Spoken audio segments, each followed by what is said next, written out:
जहांगीरपुरी में हुई हिंसा की जांच जारी है। इस पड़ताल के दौरान दिल्ली पुलिस ने एक ऐसे शख्स को गिरफ्तार किया है जो अब तक की जांच में दंगों का मास्टरमाइंड बनकर सामने आ रहा है। नाम है अंसार। कल हमने आपको पत्थरबाज अंसार की अकड़ दिखाई। कल दंगों का ये खलनायक पुलिस की गिरफ्त में भी फिल्म पुष्पा के नायक की तरह स्टाइल मार रहा था, और आज इसका वो संसार सामने आया है जो आंखें चुंधिया देता है।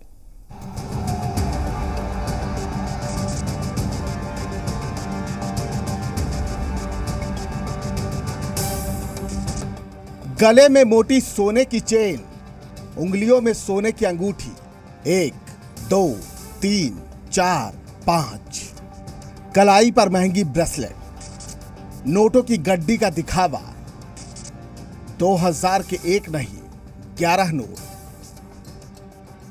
महंगी कार, शराब का शौकीन, हाथों में लहराती बंदूक। ये तस्वीरें भर नहीं, ये पत्थरबाज पुष्पा यानी अंसार की मायावी दुनिया है जिसे देखकर कोई भी दंग रह जाए। झुग्गी में जन्मा, आर्थिक तंगी की वजह से चौथी क्लास में पढ़ाई छूट गई, कबाड़ के धंधे में आया, लेकिन अपराध की दुनिया में कदम रखा तो मानो दौलत कदम चूमने लगी। दिल्ली दंगे के मास्टरमाइंड कहे जा रहे अंसार का सच यही बताया जा रहा है।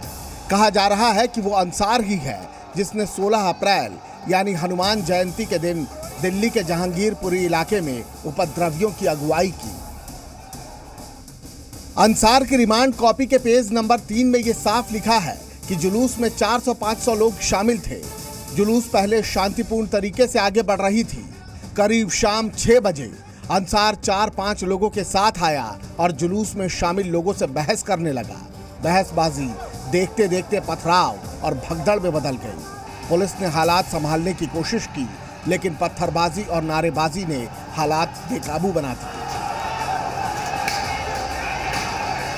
पुलिस की रिमांड कॉपी के मुताबिक हिंसा भड़काने का आरोपी अंसार ही है, और अब जांच में अंसार का चेहरा और उसकी जिंदगी की हर परत बेपर्दा होने लगी है। दिल्ली पुलिस ने अपराध की दुनिया से अंसार के रिश्ते का जो खुलासा किया है उससे हर कोई दंग है, लेकिन उससे भी ज्यादा चौंका रही हैं ये तस्वीरें जो अंसार के लाइफस्टाइल और उसके शौक को सामने ला रही हैं। बताया जा रहा है कि अंसार ने करीब 12 साल पहले पश्चिम बंगाल के हल्दिया से दिल्ली आकर कबाड़ का धंधा शुरू किया। अंसार को फोटो खिंचवाने का शौक है, चाहे स्कूटर पर एक हाथ में पुराने नोट और दूसरे में मोबाइल फोन लेकर बैठा हो, या फिर रात के अंधेरे में बंदूक थामे मुस्कुराता चेहरा। शराब की महफिल में छलकता जाम हो, या गले में सोने की मोटी चेन और उंगलियों में सोने की अंगूठियां, चाहे फिर BMW कार पर पैर रखकर खिंचवाई गई ये फोटो हो, हर तस्वीर में अंसार की पर्सनालिटी की झलक है। हर तस्वीर में अंसार की एक अलग तरह की ही दबंगई है। ठीक वैसी ही दबंगई, ठीक वैसी ही अकड़ जो कोर्ट में पेश करने के लिए ले जाए जाते रहे अंसार ने दिखाई। इस कबाड़ कारोबारी पर जब जहांगीरपुरी में हिंसा भड़काने का आरोप लगा तो पुलिस ने शिकंजा कस दिया, लेकिन जब पुलिस इसे कोर्ट में पेशी के लिए लेकर गई तो ये मुस्कुरा रहा था। चेहरे पर पछतावा नहीं था, बल्कि फिल्म पुष्पा के नायक के अंदाज में इसने अपने चेहरे पर 2 बार हाथ घुमाया। बेशर्मी ऐसी कि जब सवाल पूछा गया तो कहने लगा, मैं कसूरवार हूँ।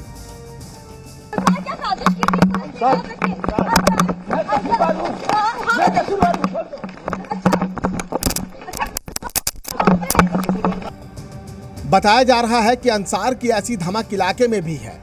जहांगीरपुरी C ब्लॉक में रहने वाले अंसार का क्रिमिनल रिकॉर्ड भी है। अंसार पर अवैध पार्किंग से उगाही, सट्टेबाजी, नशे का काला कारोबार करने का आरोप है, और दावा है कि हर महीने वो लाखों रुपए की काली कमाई करता है। बड़ी बात यह है कि जैसे जैसे उसके अपराध का ग्राफ बढ़ता गया, वैसे वैसे इलाके में उसकी दादागिरी भी बढ़ती चली गई। कभी बंदूक के साथ तो कभी नोटों के बंडल के साथ, कभी दोस्तों के साथ जाम छलकाते हुए तो कभी सोने को लेकर अपना प्रेम दिखाते हुए। तस्वीरें कही हैं जो अंसार के बारे में काफ़ी कुछ बताती है, लेकिन करीब 12 साल पहले जिस अंसार ने पेट पालने के लिए बंगाल से दिल्ली का रुख किया, उसने कबाड़ के धंधे से अकूत संपत्ति बनाई। कैसे उसने जहांगीरपुरी में 5 मंजिला इमारत खड़ी कर डाली, ये सबको हैरान करता है। लेकिन अंसार के महंगे शौक बताते हैं कि उसने पिछले 1 दशक में जो कुछ हासिल किया वो सामान्य तरीके से करना शायद मुमकिन ना हो। बताया जा रहा है कि अंसार आर्म्स एक्ट और मारपीट के केस में जेल की हवा पहले भी खा चुका है। अंसार की क्राइम कुंडली खंगालने के लिए दिल्ली पुलिस ने पश्चिम बंगाल की पुलिस से संपर्क साधा है।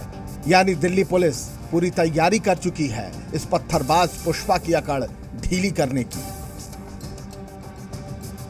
दिल्ली से राजू राज के साथ ब्यूरो रिपोर्ट, जी मीडिया।